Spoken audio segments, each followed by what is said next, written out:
4টা রোধ দেওয়া আছে, তাই না? মাঝখানে এটা জি মানে কি বোঝাচ্ছে? গ্যালভানোমিটার। গ্যালভানোমিটার তার মানে এটা কি সার্কিট দেওয়া আছে? একটা হুইস্টন ব্রিজ না? এবং এখানে একটা ভোল্টেজ দেওয়া আছে, এটা কে মানে কি চাবি, আর এগুলো রোধের ভ্যালু দেওয়া আছে।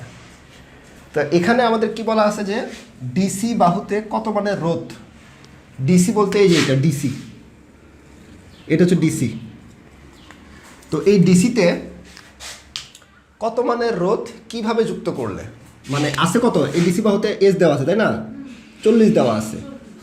এখন বললো যে কত মানের রোধ কিভাবে যুক্ত করলে ব্রিজটির সাম্যাবস্থা আসবে।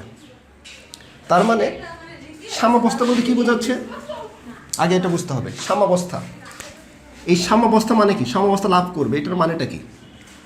সাম্যাবস্থা লাভ করবে মানে হচ্ছে এটা ব্যালেন্স হবে। ব্যালেন্স,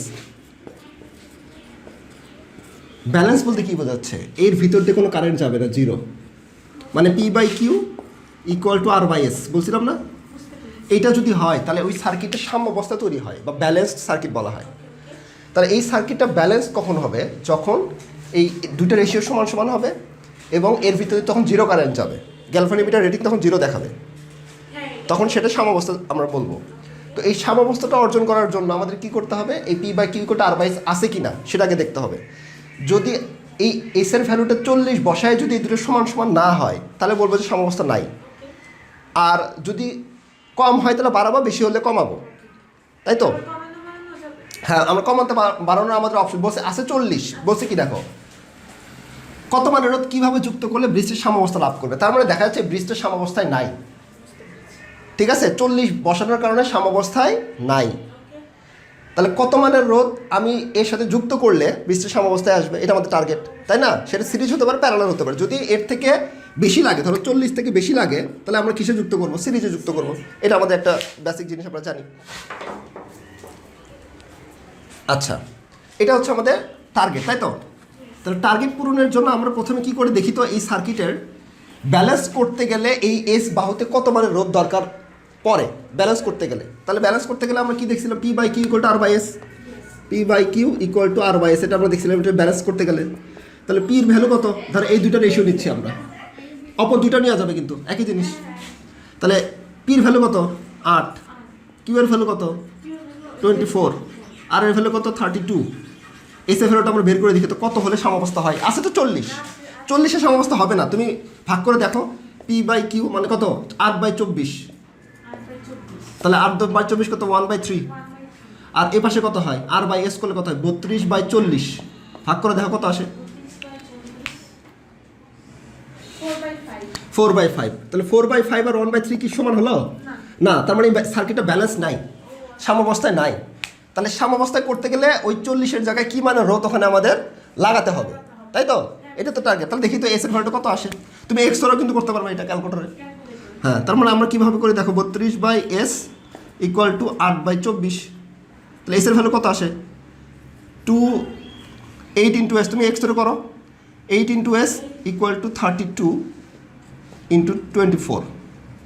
তাহলে এস এর ভ্যালু কত আসবে? 32 ইন্টু 24 ডিভাইডেড বাই 8। তাহলে আমাদের এস এর ভ্যালু আসলে হচ্ছে 96, এত কি ওহম। তাহলে আমাদের এস এর জায়গায় যদি 96 হতো, এই এস এর জায়গাটা 96 হলে এটা সাম্যাবস্থায় আসতো, কিন্তু আসে কত? 40 না? তাহলে আমাদের যোগ করতে হবে, আরও বাড়াতে হবে, তাই না? 40-এর সাথে সামথিং বাড়াতে হবে, সেটা ধরলাম একটা ভ্যালু বাড়াতে হবে। এটাই টোটাল তাহলে কত মিলতে হবে? 96 না? তার মানে 40-এর সাথে কিছু যোগ করতে হবে এই জায়গাটায়, দুইটা মিলে 96-এর সমান আসতে হবে, তাই তো? বুঝতেছো তো? তাহলে এস এর জায়গায় আমি কি করতে পারি? এখানে যদি আমি এক্স ধরে নিই, এটার ফলে এক্স ধরে নিলাম, তাহলে এক্স এর সমান কত আসে? এক্স সমান হচ্ছে 96 মাইনাস 40, বিয়োগ করো 56। তার মানে এই 40-এর সাথে 56 যোগ করলে 96 আসবে।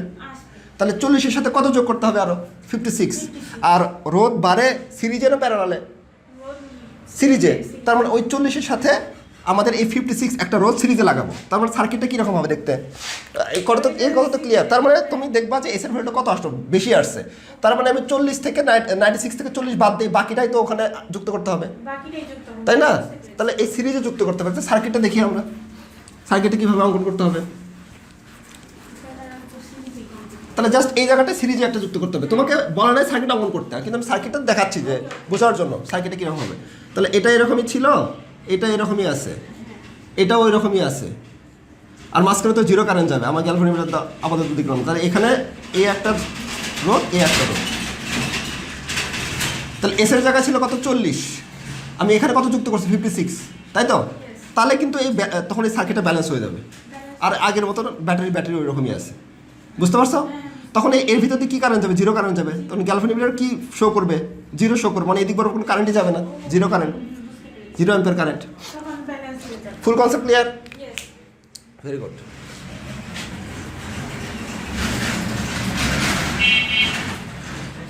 এখন আমাদের টার্গেট হচ্ছে যে ঘ নাম্বারটা দেখি আমরা।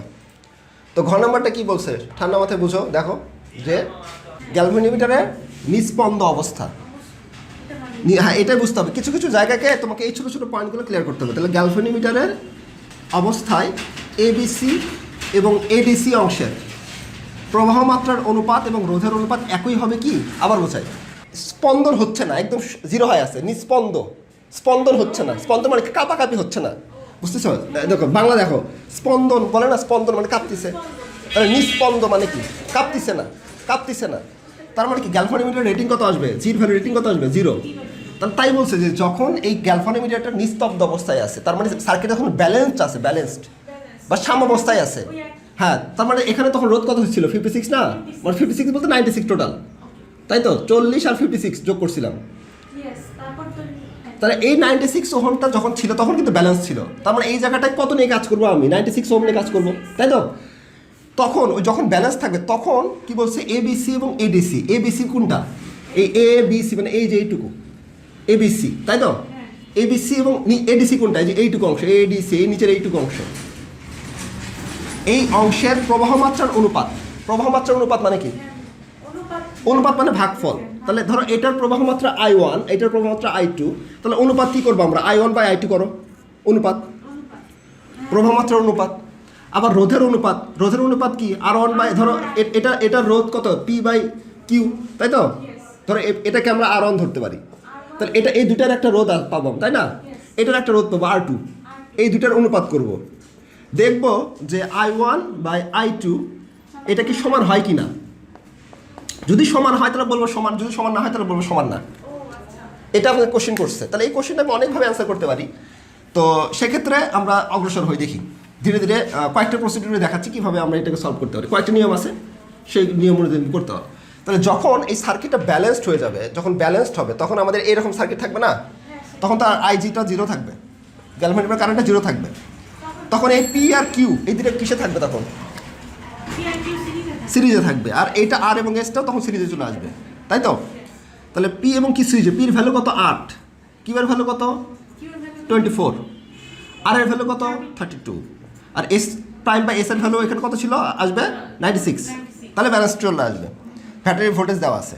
তাহলে প্রথমে আমরা I1 এবং I2টা বের করে নিই, তারপর ভাগ করি। আর সহজ কোনটা? এডিসি, মানে প্রথমে রোধটা সহজ, কীভাবে বুঝবো? ধরো এটা রোধ R1, তাহলে এই দুটার তুলো রোধ কত? এই সার্কিটটা দেখতে এরকম না, সার্কিট দেখতে এরকম, তাই তো? ওই দুটো সিরিজে আছে, তাই তো? এরকম। তাহলে এটা হচ্ছে আমাদের পি, এটা হচ্ছে কিউ, এটা হচ্ছে আর, ধরো এটা এস প্রাইম ধরেছি, তাই তো? হ্যাঁ, তার মানে আমার এই দুইটার রোধকে আমি R1 ধরে নিলাম, এই দুটার তুলো রোধকে R2 ধরে নিলাম। তাহলে এই দুটার তুলো রোধ কত আসবে? R1 সমান P plus Q. P value কত? 8, কিউ এর ভ্যালু কত? 24। তাহলে 28 আর 8 যোগ করো, 32 ওহম আসলে হচ্ছে R1 এর ভ্যালু। তাহলে R2টাও বের করি, R2 ভ্যালু কত আসে? আর এবং এস প্রাইম, আর যোগ এস প্রাইম, তাই না? আর এর ভ্যালু কত? 32 যোগ এস প্রাইম ভ্যালু 96,